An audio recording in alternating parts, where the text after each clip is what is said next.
What's up, guys? I'm John Camacho, and this is the Rookie Watch video for Dominick Puni, the 86th overall pick in the 2024 NFL Draft, goes to the 49ers and has been absolutely crushing it from day one. We're going to talk about it here. And look, this is a Rookie Watch video. This is just a quick snapshot of what he's been doing in the NFL throughout his career, what to expect moving forward, and kind of how that lines up for what we were thinking back in April, right? I got to be really honest. I got to peel back the curtain.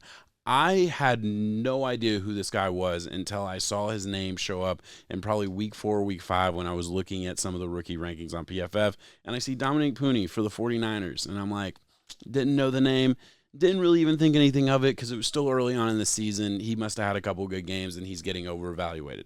Well, we're more than halfway through the NFL season, and he is the 11th ranked guard in the NFL total, the top ranked rookie guard in the NFL by a fairly large margin. This dude has been playing really, really well, and he's getting noticed everywhere. So when I was prepping for this video, the first thing I did was go back and look at what the NFL draft scouts were thinking about him in the pre-draft process, right? That's just kind of my process. Doesn't always make it to the film, but it's just good for me to have that baseline memory of what the thoughts were. And for Puni, I had to do a little bit more digging because I didn't have any baseline thoughts on him before the NFL draft process. I hadn't watched him. I hadn't looked at him.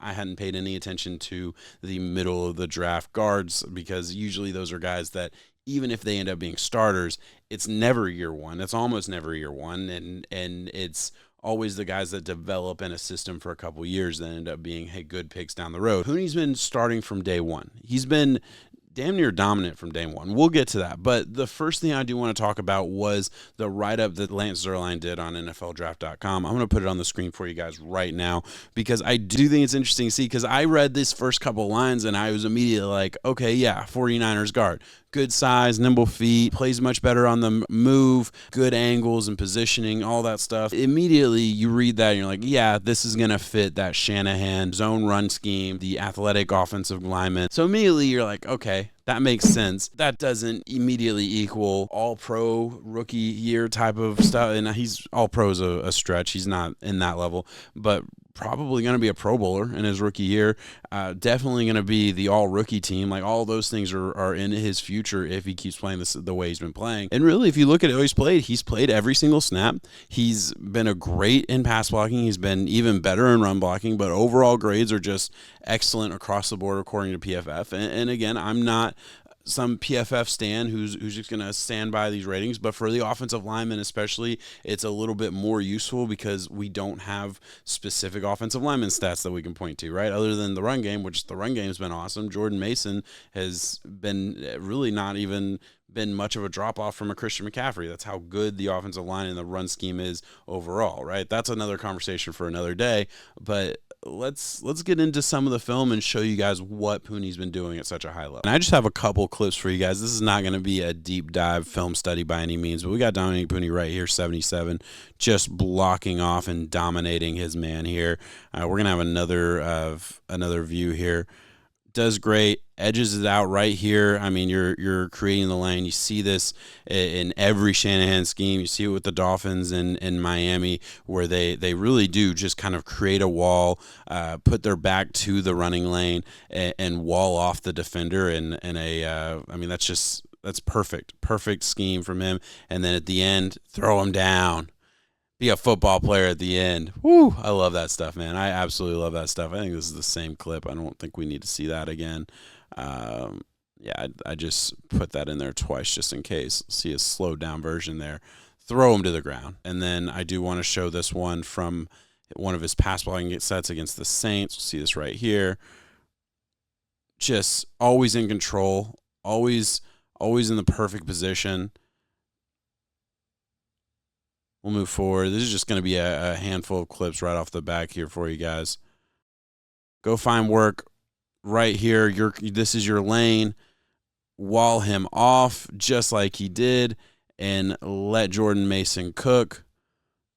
Again, you see 77 getting to the second level, dominating linebackers. Of course he's going to dominate linebackers, but just such a smooth athlete, right? You gotta really appreciate that stuff. Second level, find some work. I'm enamored with just the run stuff. Obviously, the pass blocking is really good too. But man, he just holds his own everywhere, man. See guard 77 right here. Have the key block that breaks, I think this is Guerrero open. And again, same kind of thing. You're supposed to help with the D tackle and then get to the second level. And he does that to a T here for you, for the 49ers here. Gets to the second level, and he's gone.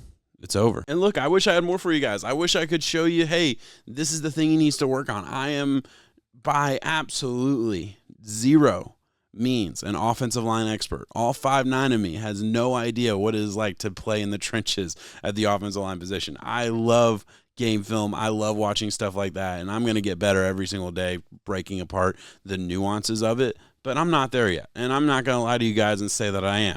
What I will say is, from my perspective, we're seeing everything we want to see from a rookie guard who is starting from week one. That wouldn't matter if he was a top 10 pick or if he was picked in the third round. At the end of the day, man, all I have to say is the 49ers did it again. I don't know how the 49ers just keep finding gems, gem after gem after gem in the NFL draft, in the middle round draft. Like, you just look at, Fred Warner, Deebo Samuel was a second round pick, but still, he was a stud. You look at George Kittle, 5th round pick, I think.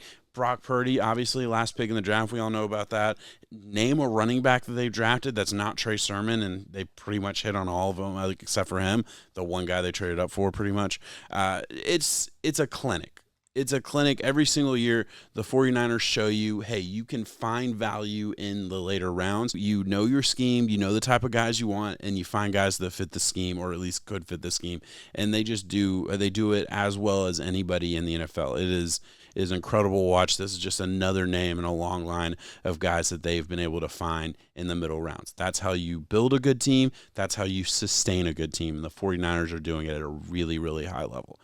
Got nothing but praise for him. All right, guys, that's all I got to say. Thank you so much for watching. Please, if you want to support a small channel, give me a little subscribe and a like. I would mean the world to me. I appreciate it. Thank you so much for watching. Peace.